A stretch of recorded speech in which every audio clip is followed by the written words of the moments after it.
Welcome to the next lesson, How to Order. Let's get started. Now you're ready to add products to your cart. In the Order Quantity column, type a number to indicate how many units you would like to add to your cart. In the Actions column next to it, click the plus sign or press Enter.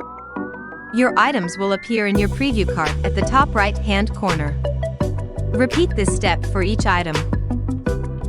A checkout timer indicates your session time. Complete your shopping within the allotted time, otherwise products in your cart will be returned to the inventory. At the top right of your dashboard, you can click the cart to preview your items. If your box capacity is met, you can click View Cart to continue to the checkout page. You'll also see your order subtotal. At the top left, click to see box's detail is a reference for box capacity. This guide helps you determine how many bunches fit in each box. Whether you purchase enough flowers for one box or multiple boxes, we accommodate your needs. Let's review the checkout page. This is a summary of your items. View the breakdown of price per stem or per unit, the unit pack, and quantities of each variety purchased.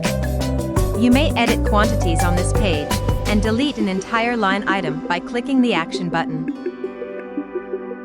On the bottom left corner, there's a comment box where you can include notes for your account manager regarding your order. For instance, if you would like posters or specify payment terms, you can include these instructions in order notes. Now you're ready to check out. Click the green checkout button and a prompt will appear to proceed. Once you accept, your order will be submitted to your account manager to confirm it. If there is a conflict with the order, your representative will contact you to make adjustments. In the next tutorial, we will learn how to review your orders in the dashboard.